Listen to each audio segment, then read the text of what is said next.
السلام علیکم ورحمۃ اللہ وبرکاتہ۔ الحمد للہ وکفا وسلام علی حبیبہ المصطفیٰ اما بعد۔ بحمدہ تعالی و بکرم مصطفیٰ صلی اللہ تعالی علیہ وسلم، آج کی تیسری تراویح میں قرآن عظیم کے 4 پارے تلاوت مکمل ہو چکے۔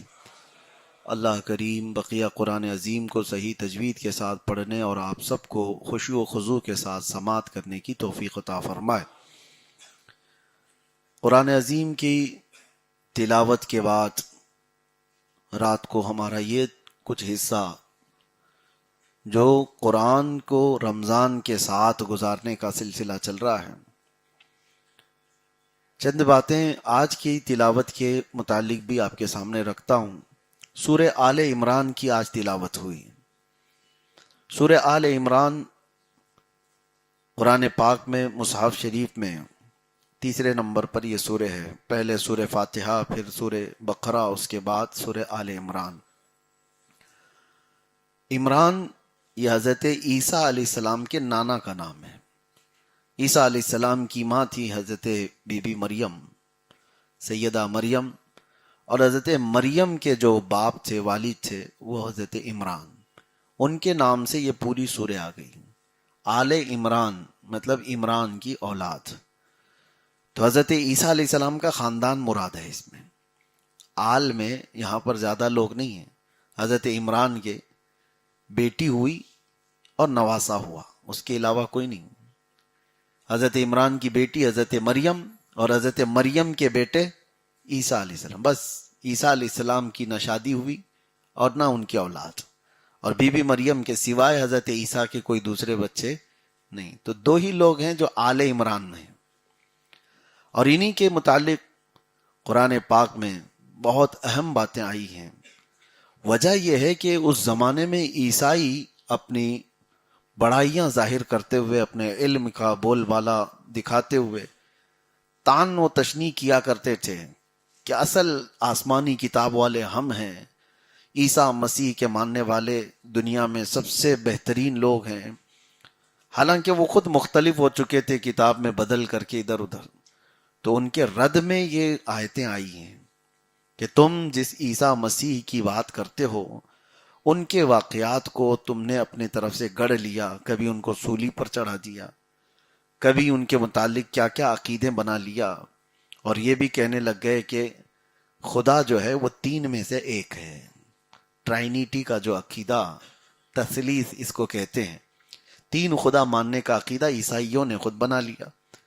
اس میں سے ایک گاڈ فادر جس کو کہتے ہیں اللہ تبارک و تعالی، دوسرے حضرت عیسیٰ سن جس کو کہتے ہیں، اور تیسرے حضرت بی بی مریم کو یا روح القدس کو، جس نے روح حضرت بی بی مریم کے بطن میں ڈالی، یا بی بی مریم۔ اس میں بھی فرقے ہیں، آرتھوڈکس الگ مانتے ہیں، کیتھولک الگ مانتے ہیں، عیسائیوں میں بھی 70 سے زیادہ فرقے ہوئے، اور سبوں نے اپنی اپنی تشریحات الگ الگ کی۔ جو خالص عیسائی تھے وہ عیسیٰ علیہ السلام کو اللہ کا نبی، اللہ کا رسول مانتے تھے اور اللہ کا بندہ مانتے تھے۔ بیٹا ہو ہی نہیں سکتا، بیٹا بنایا بعد کے لوگوں نے جو گمراہ ہوئے۔ تو ان کے رد میں یہ آیتیں آئی۔ اب سنیے مسئلہ کہاں تک آیا کہ وہ کہتے تھے کہ ہم حق پر ہیں، عیسیٰ علیہ السلام اللہ کے بیٹے ہیں، اس بات پر ڈٹے ہوئے تھے، اڑے ہوئے تھے۔ تو حضور پاک صلی اللہ تعالی علیہ وسلم کو حکم کس چیز کا ہوا تھا پتہ ہے؟ حق کو ظاہر کرنے کے لیے، کہ یہ اتنا اڑے ہوئے ہیں، اتنا ڈٹے ہوئے ہیں اپنے اس مذہب پر جو خود کا بنایا ہوا ہے، ان کا اللہ کا دیا ہوا دین نہیں ہے، بدل چکے تھے لوگ، اور اس پر اتنا تمتراق سے لوگوں کو چیلنج کرتے ہیں۔ تو رسول پاک صلی اللہ علیہ وسلم کو اللہ نے حکم دیا، اے محبوب آپ ان سے کہہ دیں اگر تم حق پر ہو تو آ جاؤ میدان میں، تم اپنی بیویاں لے کے آؤ، تم اپنے بچے لے کے آؤ، میں اپنی بیوی اور میں اپنی اولاد کو، اور میں خود آؤں گا گھر والوں کو لے کر، اور پھر ایک میدان میں جمع ہوں گے، وہی مباہلہ جس کو حق و باطل کے درمیان امتیاز کے لیے اللہ کا حکم ہوا تھا۔ کیا کریں گے؟ میدان میں آئیں گے اور دونوں اپنا اپنا عقیدہ بیان کریں گے۔ میرا عقیدہ یہ ہے، تمہارا عقیدہ یہ ہے، اور پھر یہ کہیں گے جو جھوٹا ہوگا اس پر اللہ کی لعنت ہوگی۔ یہ مباہلے کا طریقہ ہے۔ یہ قرآن پاک کی اسی پارے میں جو آج ہم نے تلاوت کیا ہے، اللہ تعالیٰ فرماتا ہے فَقُلْ تَعَالَوْا نَدْعُ أَبْنَاءَنَا وَأَبْنَاءَكُمْ وَنِسَاءَنَا وَنِسَاءَكُمْ وَأَنفُسَنَا وَأَنفُسَكُمْ۔ ہم اپنے بیٹے لے کر کے آئیں گے، تم اپنے بیٹے، ہم اپنی عورتیں اور تم اپنی عورتیں، اور پھر ہم خود آئیں گے اور تم خود آؤ، جو تم میں سے بڑا ہو۔ تو نجران ایک علاقہ ہے سعودی عرب میں آج بھی، وہاں عیسائیوں کا گڑھ تھا۔ وہاں سے ایک وفد آیا تھا جو بار بار اس طرح کے چیلنج کرتا تھا کہ عیسائی حق پر ہیں، ہمارا دین حق پر ہے۔ اور جب رسول پاک صلی اللہ تعالیٰ علیہ وسلم نے یہ فرمایا کہ ہم مباہلہ کریں گے، وہ تیار ہوئے اور جا کر کے اپنے گرو گھنٹالوں کو جمع کر لیا، جو بڑے تھے، ان سے کہا کہ ایسا ہم کو حکم ہوا ہے، انہوں نے یہ چیلنج کیا ہے مباہلہ کرنے کے، سب تیار ہوئے۔ اب جب مباہلے کی بات آئی میدان میں جانے کی، تو ایسا نہیں کہ رسول پاک صلی اللہ تعالیٰ علیہ وسلم گئے نہیں، بلکہ خود مدینے سے چل کر نجران تک چلے گئے۔ اور اس میں کون تھے؟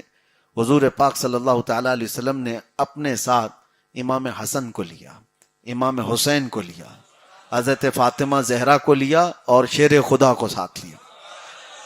پنجتن پاک، دنیا کی سب سے حسین قافلہ یہ نکلا ہے نجران کی طرف۔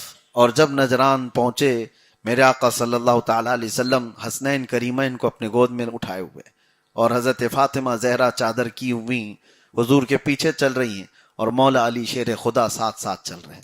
جب پہنچے وہاں پر، تو عیسائیوں کا جو بڑا قلعہ تھا، وہاں پر سے وہ لوگ دیکھ رہے تھے کہ یہ آنے والے مدینے سے جنہوں نے نئے دین کا اعلان کیا ہے، اور وہ چیلنج بھی کیا ہم کو مقابلے کا، تو انہوں نے بڑے جو پادری تھے ان سے کہا کہ وہ قافلہ آ گیا۔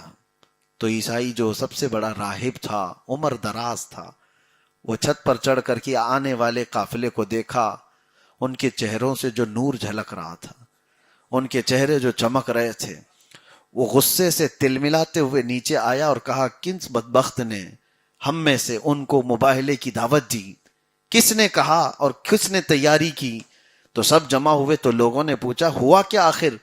کہا قسم خدا کی اگر مباہلہ ہو گیا اور انہوں نے آمین کہہ دیا تو قیامت تک اس پوری زمین پر کوئی عیسائی زندہ ہی نہیں رہے گا۔ تم کیا سمجھتے ہو؟ ان کے چہرے دیکھو، ان کے چہروں کا نور بتاتا ہے وہ سچے رسول ہیں۔ اس وقت مباہلہ نہیں ہوا، انہوں نے انکار کر دیا، کہا کہ ہم آپ سے مباہلہ نہیں کریں گے۔ اللہ کے رسول صلی اللہ تعالی علیہ وسلم کا پیش ہو جانا یہی حق کی علامت تھی۔ میرے عزیزو، مباہلہ یہ حضور پاک صلی اللہ تعالی علیہ وسلم کی شریعت پاک میں اور بھی ائمہ اکرام اور علماء اعظام کے ساتھ ہوتا آیا۔ بعض لوگوں نے ہمارے اعلان کے وقت بہت واویلا مچایا تھا کہ ایک نیا کام کہاں سے ہوا، یہ کیسے انہوں نے اعلان کر دیا؟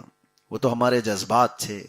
حضور پاک صلی اللہ تعالی علیہ وسلم کی محبت میں جب کوئی کتا بھونک رہا ہو ان کی شان میں خلاف، تو ظاہر سی بات ہے ایک سنی صحیح العقیدہ یا حضور سے محبت کرنے والا اس کے جذبات بے قابو ہو جاتے ہیں، اور وہ اعلان مباہلہ کر سکتا ہے۔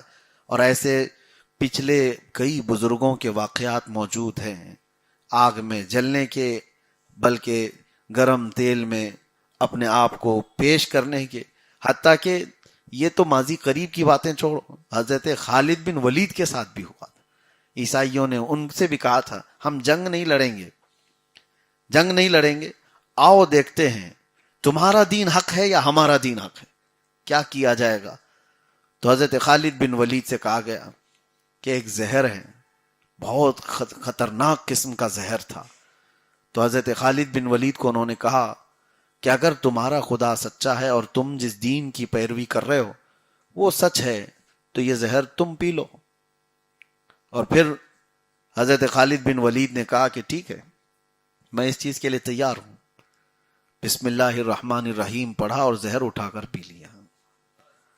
وہ ایک قطرہ دو قطرہ نہیں، اس زہر کے متعلق روایت میں ہے کہ اگر چمڑی کو لگا دیا جائے تو چمڑی نکل جاتی تھی، گل کر کے ختم ہو جاتی تھی، چمڑی پر لگ جائے۔ وہ زہر آپ نے حلق میں ڈال دیا اور سارے عیسائی دنگ رہ گئے دیکھتے ہوئے۔ تو حضرت خالد بن ولید نے کہا اب تمہاری باری، تم اٹھاؤ۔ وہ اٹھاتے کیا، ہاتھ اٹھا کے بھاگے، نکل گئے وہاں سے کہ یہ کیسی مخلوق ہے کہ اس نے زہر اٹھا کر پی لیا۔ چیک کرنے بھی آئے کہ حقیقت میں پیا بھی کہ جادو کیا، کیا ہوا؟ حضرت خالد بن ولید رضی اللہ تعالیٰ عنہ فرماتے ہیں جنگوں میں تلوار اور نیزوں کے ضرب تو بہت لگے مجھے، لیکن اس شیشی کے زہر کا ایک قطرہ بھی میرے جسم پر اثر نہیں کیا۔ وجہ یہ ہے کہ وہ اپنے آپ کو منوانے کے لیے نہیں اترے تھے، بلکہ وہ اپنے دین کی حقانیت کے لیے اترے تھے۔ یہی میرا عقیدہ، یہی میرا یقین تھا۔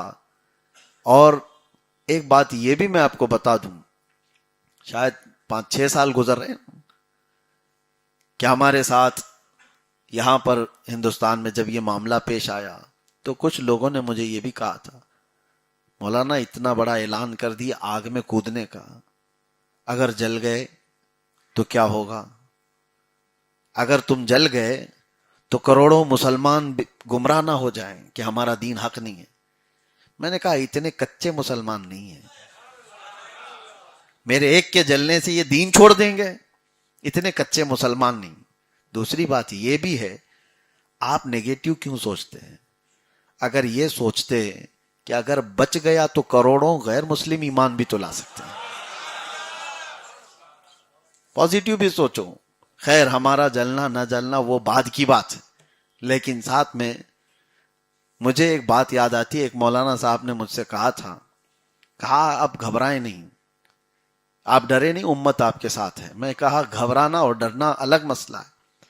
میں یہ جانتا ہوں کہ اگر جس چیز کے لیے میں نے اعلان کیا چلا بھی گیا تو آپ نے اعلان نہیں سنا کہ میں اکیلا جانے کی بات نہیں کیا ہوں، جس کو کہا ہے وہ بھی جائے گا، دونوں ساتھ میں جائیں گے۔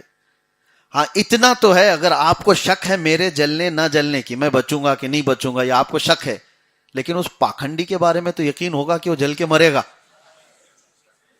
اس کے بارے میں یقین رکھتے ہو یا پھر شک کرتے ہو کہ وہ بھی بچ کے نکلے گا؟ تو جب آپ کو یقین ہے کہ ایک ایسا بھونکنے والا غلیظ کتا ختم ہو سکتا ہے، تو میں کہتا ہوں میری ایک زندگی سے اگر ایک گستاخ کم ہو جاتا ہے تو اس سے بڑھ کر میرے لیے کیا سعادت ہے۔ بہرحال موضوع تھا مباہلے کا، اس کے لیے میں نے عرض کیا اللہ کے رسول صلی اللہ تعالی علیہ وسلم کو رب نے حکم دیا کہ محبوب آپ مباہلہ کریں۔ مباہلہ یہ ایک جگہ پر حق و باطل کو ظاہر کرنے کے لیے دونوں بیٹھیں اور پھر یہ کہیں کہ اگر جو جھوٹا ہے اس میں اس پر اللہ کی لعنت ہو، اور اللہ تعالیٰ کس طرح سے لعنت کرے گا یہ تو پھر وقت ہی بتائے گا۔ اللہ کی لعنت جس پر پڑے تو اس کا چہرہ پہچانا جائے گا، اس کا چہرہ دیکھا جائے گا سب کے سامنے۔ تو یہ مباہلے کی آیت آئی، اس کے بعد پھر اللہ تعالیٰ نے فرمایا اتحاد کی جو بات ہوتی ہے اس میں اللہ تعالیٰ نے یہ بھی فرمایا تعالوا الی کلمۃ سواء بیننا وبینکم، اے محبوب آپ فرما دیں کہ آؤ اس کلمے کی طرف جو ہمارے اور تمہارے درمیان متفق ہے، کامن ہے، ایک ہی ہے۔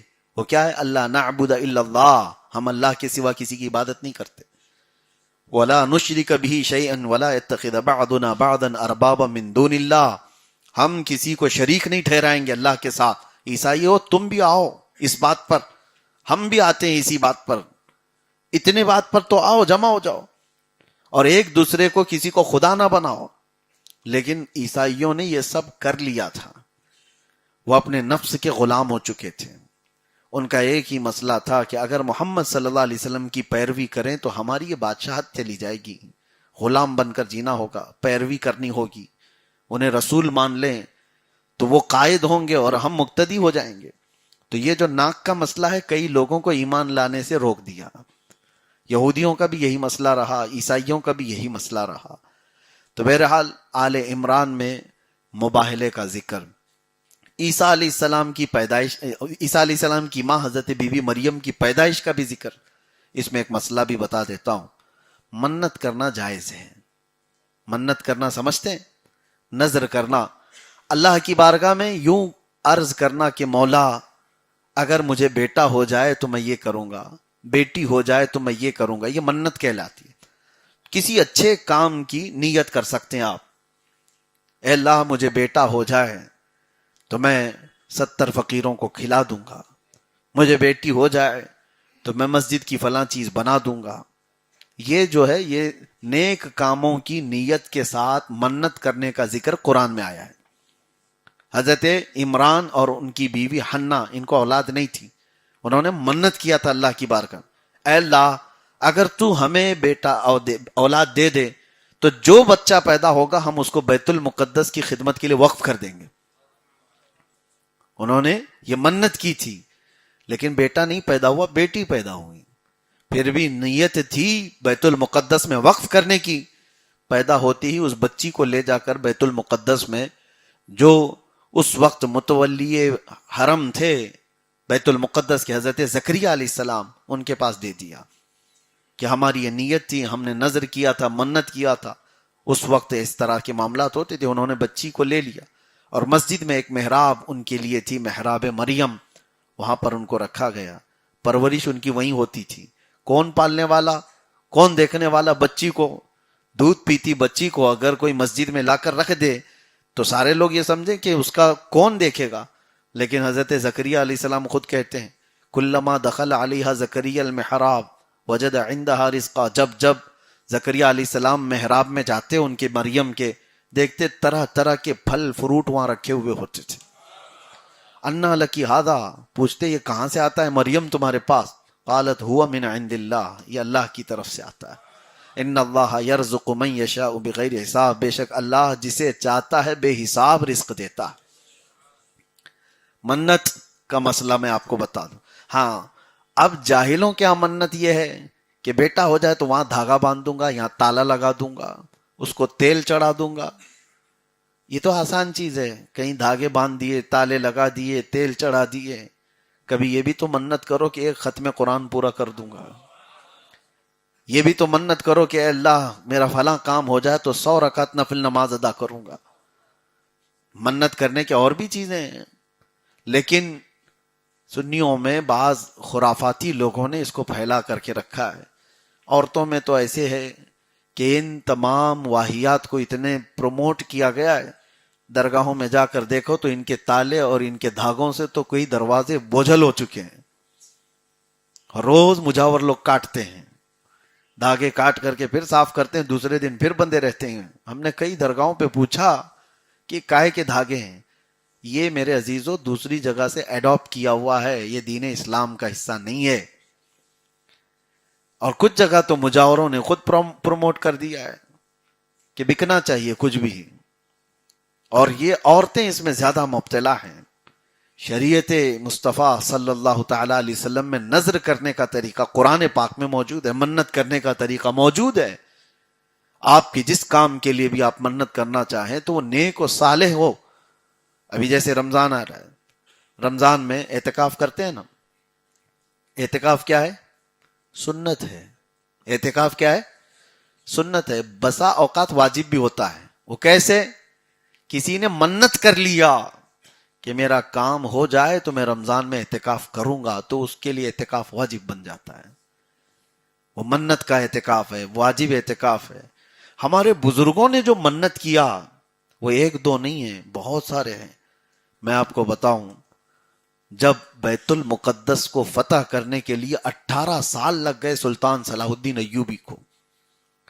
کتنی مہمات سے وہ مقابلہ کرتے رہے، کتنی جنگیں لڑی صلیبیوں سے، بالآخر بیت المقدس فتح ہوا.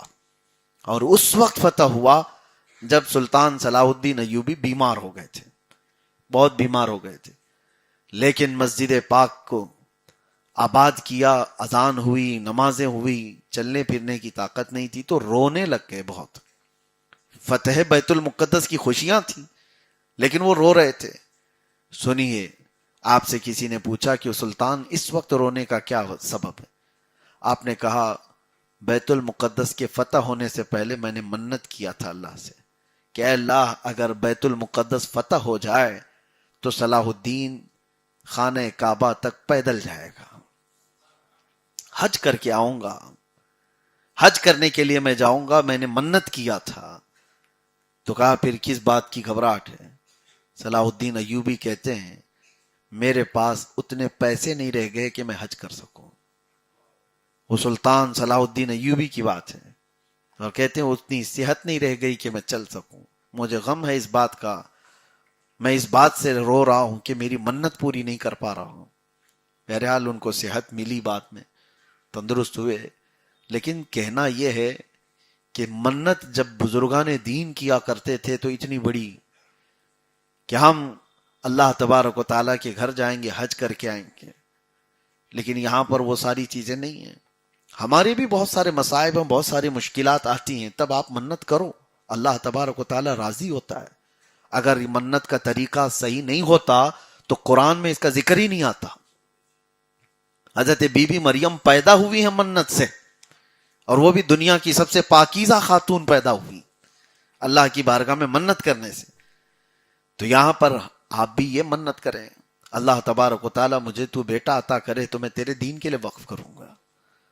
اے اللہ مجھے بیٹی عطا ہو تو میں تیرے دین کی تبلیغ کے لیے اس کو علم دوں گا، اس کو ادب دوں گا.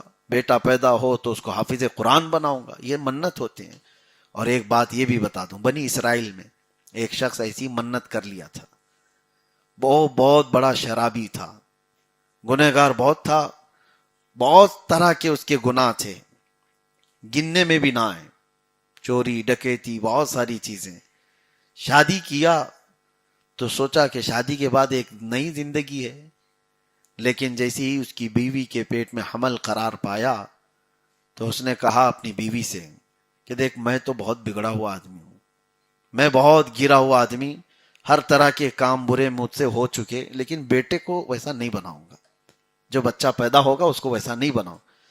اپنی بیوی کے پیٹ پر ہاتھ رکھ کر کے کہا کہ اللہ اگر مجھے تو بیٹا دے تو میں تیرے دین کا عالم بناؤں گا.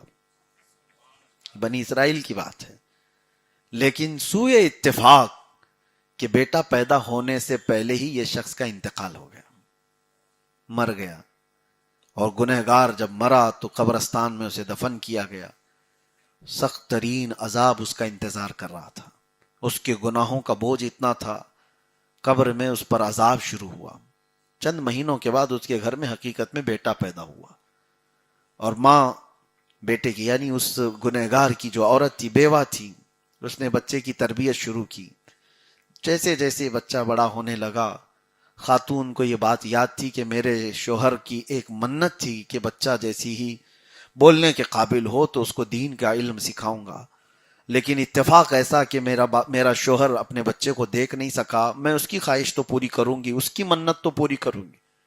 بچہ جیسی بولنے کے قابل ہوا تو خاتون اپنے بیٹے کو لے کر ایک عالم ربانی کے پاس چھوڑتی ہے اور بتاتی ہے کہ اس کے باپ نہیں ہے، یہ یتیم ہے، لیکن اس کے باپ کی ایک منت تھی کہ اس کو عالم بناؤ. عالم دین نے اپنے بغل میں بٹھا لیا بچے کو، چھوٹا سا بچہ، کہا بیٹا پڑھو بسم اللہ الرحمن الرحیم، اللہ کے نام سے شروع جو نہایت مہربان رحمت والا. بچے کو پہلا سبق پڑھایا گیا. عیسیٰ علیہ السلام کا دور ہے.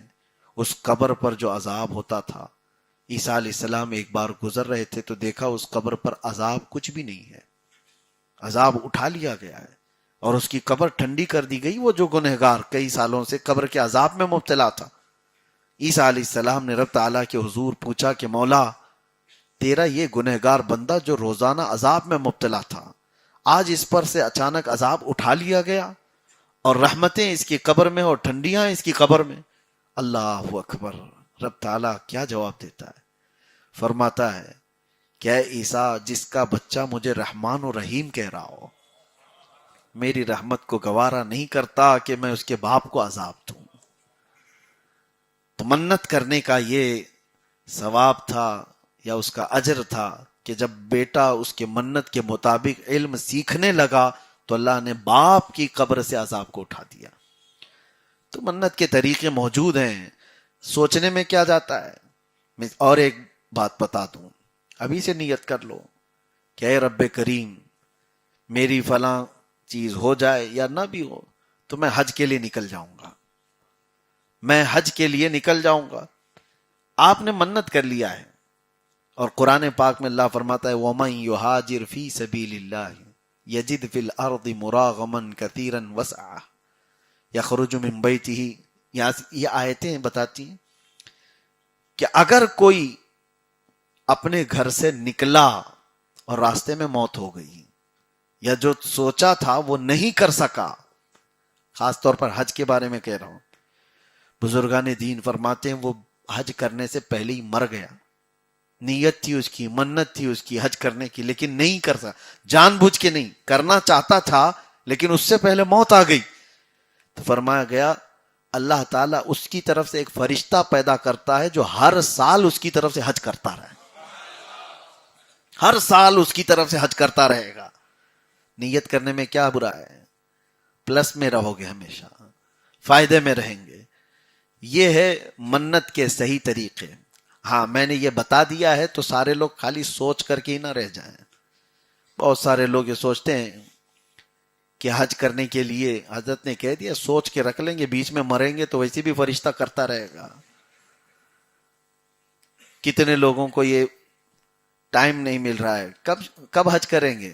استطاعت تو ہو گئی ہے، طاقت تو ہو گئی، کب کریں گے؟ ارے بیٹے بیٹی کی شادی ہو جائے اور شادی ہو جانے کے بعد نواسے نواسیاں ہو جائیں، ان کا عقیقہ ہو جائے. یہاں سے تو ہندوستان سے اس وقت حج کے لیے جاتے ہیں جب آدھے پاؤں تو قبر میں لٹکے رہتے ہیں، اور بوڑھے لوگ وہاں جو حج کرتے ہیں وہ ہم نے دیکھا ہے، اللہ کی پناہ عرفات کے راستے میں ہی بیٹھ جاتے ہیں. ابھی میدان بھی نہیں آیا، تھک کے وہیں بیٹھے رہے. کہا حاجی صاحب چلو میدان ابھی دور ہے، فرض ہے وہاں جانا. کہا اللہ معاف کرے گا، راستے میں بیٹھ کے اللہ معاف کر دے گا. تو پھر ہندوستان میں نہیں معاف کرتا؟ 5 لاکھ 6 لاکھ 7 لاکھ روپے خرچ کر کے اس بڑھاپے میں حج کے لے جاتے ہیں جب ان کی کوئی طاقت ہی نہیں رہ جاتی. لیکن ایک بات یاد رکھو، بیچ میں بات آئی ہے تو میں عرض کر رہا ہوں کیونکہ آج کے پارے میں ہم نے یہ بھی تلاوت کیا ہے وَلِلَّهِ عَلَى النَّاسِ حِجُّ الْبَيْتِ مَنِ اسْتَطَاعَ إِلَيْهِ سَبِيلًا. ہمارے موضوع سے ملتے ملتے ہم چوتھے پارے میں داخل ہو چکے بھی. اللہ فرماتا ہے کہ جس کو استطاعت ہے اس پر حج فرض ہے، حج کرنا اس کے لیے ضروری ہے. اور جو استطاعت کس کو کہتے ہیں؟ کس کو کہتے ہیں؟ استطاعت کا مطلب اکثر لوگ یہ سمجھ بیٹھے ہیں کہ کروڑ پتی ہوگا تو ہی حج پہ جائے گا. حج پر جا کر آنے تک کے پیسے ہیں تمہارے پاس اور گھر بھی چل سکتا ہے، راشن پانی سب ہے، اتنی اماؤنٹ جس کے پاس ہے اس پر حج فرض ہو گیا. چلیں حج کے زمانے میں حساب بھی کر لیتے ہیں کیونکہ ہماری بھی وہی لائن ہے. تو میں بتا دوں حج کے لیے جانے اور آنے تک کا جو خرچہ ہے گورنمنٹ والے تو 3-3.5 لاکھ روپے میں کر دیتے ہیں. اگر مجبوری ہے کہ گورنمنٹ سے نہیں مل پاتا یا اچھی سہولت کے ساتھ جانا چاہتا ہے تو زیادہ سے زیادہ 7 سے 8 لاکھ روپے ابھی فی الحال جو چل رہے ہیں. اور گھر میں مہینہ بھر جا کر کے آئے گا تو 1 لاکھ روپے خرچہ ہو سکتا ہے، گھر کا راشن پانی، اس سے زیادہ تو نہیں ہوگا. گھر کا راشن مہینے کا 1 لاکھ روپے بہت کم لوگوں کا ہوگا، پھر بھی ہم پکڑتے ہیں. سب سے زیادہ ملا کر کے بھی اگر دیکھیں تو 10 لاکھ کی قیمت جس کے پاس موجود ہے اس پر حج فرض ہو چکا. زکوٰۃ کی طرح مسئلہ نہیں ہے اس میں کہ سال گزرنا ہے. جو 10 لاکھ کا مالک ہے ابھی اس پر حج فرض ہے. اور جس نے حج نہیں کیا میرے آقا فرماتے ہیں وہ یہودی ہو کے مرے گا یا عیسائی ہو کے مرے گا، ہم کو اس کی پرواہ نہیں. رسول پاک صلی اللہ علیہ وسلم نے یہ وعید بیان فرمائی. اور بعض حدیثوں میں یہ بھی ملتا ہے کہ جب حج فرض ہونے کے بعد نہ کر کے دنیا سے چلا گیا تو جیسے ہی وہ مرتا ہے اس کی پیشانی پر کافر لکھا رہتا ہے. بہت سخت ترین اس کی وعیدیں ہیں. تو بہت سارے لوگوں نے حج کو یہ سمجھ رکھا ہے کہ یہ بہت بڑے بڑے کروڑ پتیوں کا ہے، مال ہے ان کے پاس، طاقت ہے ان کے پاس، استطاعت ہے ان کے پاس، نہیں کرتے. جبکہ قرآن کا حکم ہے یہ. اور اسلام کے جو 5 رکن ہیں، 5 پلر ہیں، ان میں سے ایک پلر ہے حج کرنا. آپ استطاعت کے بعد اگر نہیں کیے ہو تو اسلام کو ہی ڈھا رہے ہو، آپ اسلام کے ایک پلر کو ختم کر رہے ہو. تو اس پہ سیریس رہیں ہمیشہ. اکثر میں اس بات کو کہا کرتا ہوں، جو ہمارے یہاں ایک کانسیپٹ بنا ہوا ہے سب چیزوں سے فارغ ہونا چاہیے تبھی حج فرض ہے. تم کبھی فارغ ہو ہی نہیں سکتے. دنیا کبھی فارغ کرتی ہے؟ موت تک کوئی بندہ فارغ نہیں ہوتا یہاں پر. جو لوگ یہ سوچتے ہیں ساری ذمہ داریاں ختم ہو جائیں پھر کریں گے، ذمہ داریاں موت تک نہیں ختم ہوتی کسی کی، ساری چیزیں لگی رہتی ہیں۔ جو اللہ کا فریضہ ہے اس کو آپ ساری دنیا کو ایک طرف کرو، رب تعالیٰ کے فریضے کو پہلے ادا کرو۔ اور دوسری چیز اسی آیت میں اللہ تعالیٰ فرماتا ہے وَمَن دَخَلَهُ كَانَ آمِنًا، جو حرم میں داخل ہوا وہ امن میں آ گیا۔ اور وہاں کے بارے میں اللہ فرماتا فیہ آیات بینات ومقام ابراہیم، وہاں پر اللہ کی کھلی ہوئی نشانیاں ہیں۔ خانہ کعبہ کو اللہ تعالیٰ فرماتا ہے نشانی اللہ کی ہے۔ کیا نشانی ہے آپ کبھی سوچتے ہیں؟ صفا مروہ، مقام زمزم، خانہ کعبہ کا یہ سارا وہاں کا جو روح پرور منظر ہے، اللہ فرماتا ہے یہ اللہ کی نشانیاں ہیں۔ کیسے نشانی ہے؟ خانہ کعبہ نشانی ہے اللہ کی، بلکہ بعض روایات یہ بتاتی ہیں ہزاروں لوگوں کو خانہ کعبہ ہدایت دیتا ہے۔ ارے وہ عمارت ہے، ایک پتھروں سے بنی ہوئی عمارت ہے، لیکن وہ ہدایت دیتی ہے۔ وہ عمارت لوگوں کے ہدایت دیتی۔ کیسے؟ فرمایا گیا خانہ کعبہ کے متعلق، میں اکثر وہاں جب حرم شریف میں اپنے قافلے کے ساتھ ہوتا ہوں تو یہ بات ضرور کہتا ہوں، کبھی دیکھا آپ نے کعبے کا پورا جو اسکوائر ایک عمارت ہے، جو ہائٹ ہے، سب ناپ کر کے آؤ، میرے خیال سے ویسی ایک عمارت بنانے میں 10 سے 15 لاکھ روپے کا خرچہ آئے گا۔ پوری دنیا اتنی غریب تو نہیں ہے کہ کوئی دوسرا کعبہ نہ بنا دے۔ آج تک کوئی اور کیوں نہیں بناتا؟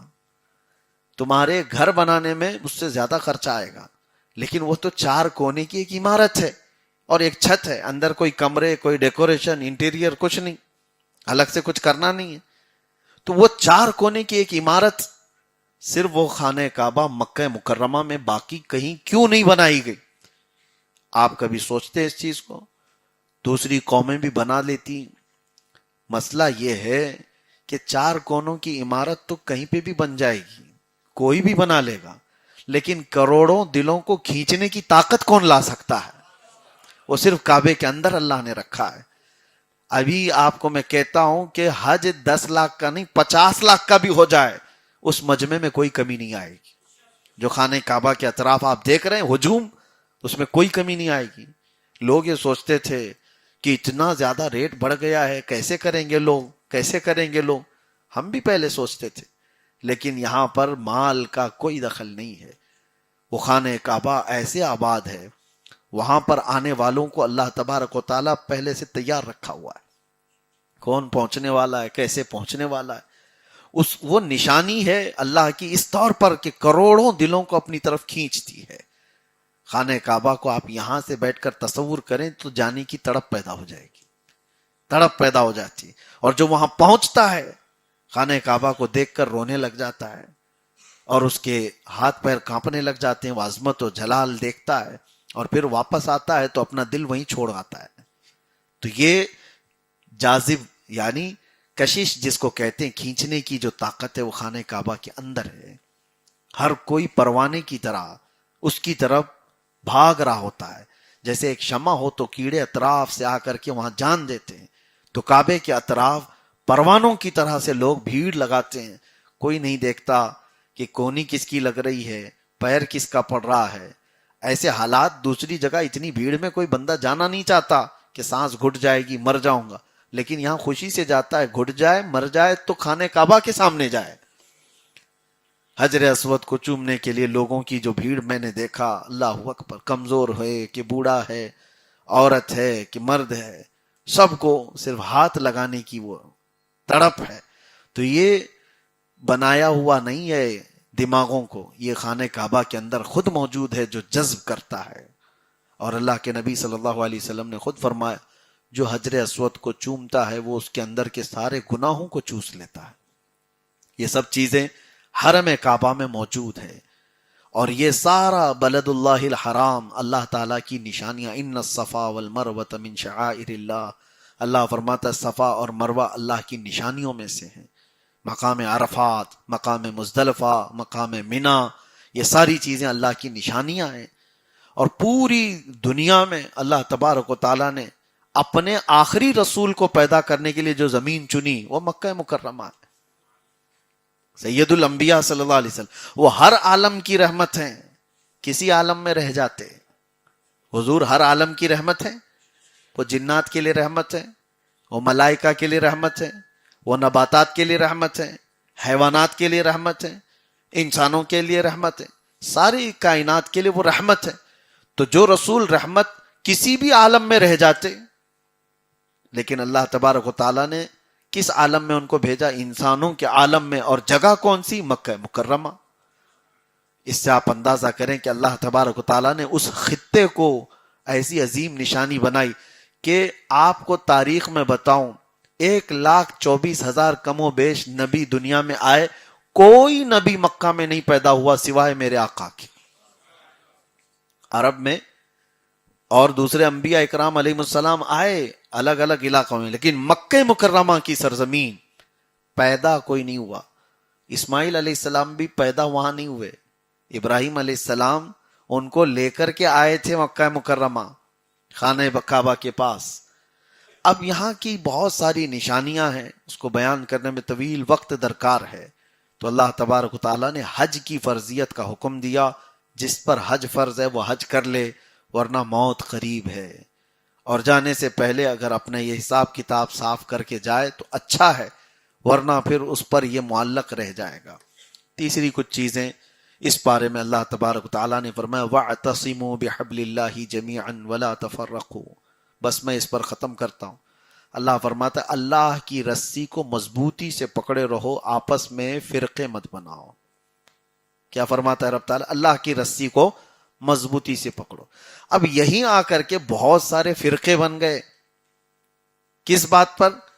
اس بات کی تشریح پر کہ آخر اللہ کی رسی ہے کیا۔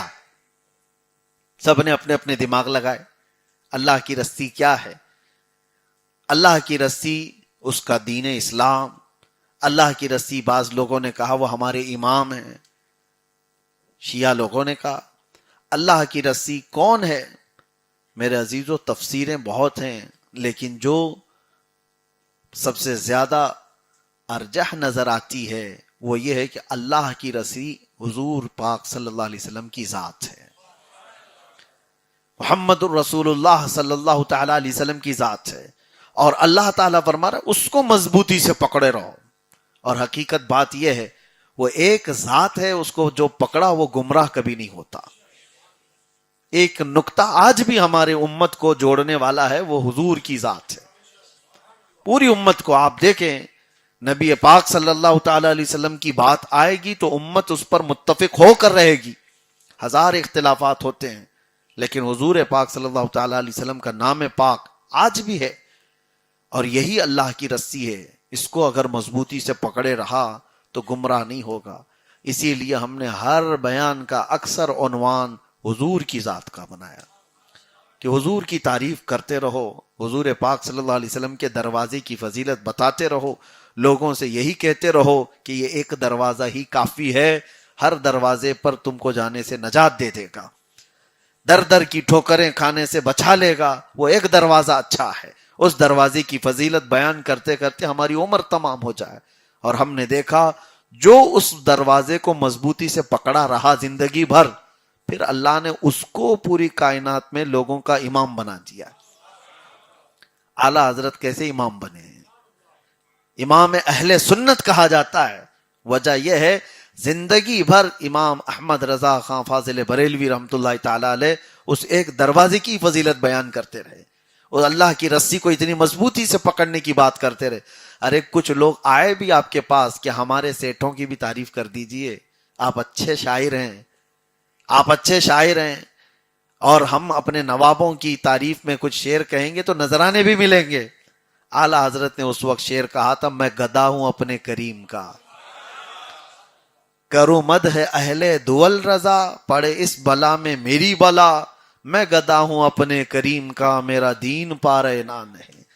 غالب نے ایک شعر کہا تھا، اب وہ غالب کے شعر ہمیں یاد نہیں رہتے، لیکن محبوبہ کو پکارتے ہوئے کہا تھا کہ محبوبہ کی گلی میں جانے کے وقت نہ دین دیکھنا چاہیے نہ اخلاص، یعنی وہ اپنے دین وغیرہ کی باتیں کر رہا تھا، تو اعلیٰ حضرت کے پاس جب یہ شعر پہنچا اسی وزن میں اعلیٰ حضرت نے کہا تھا.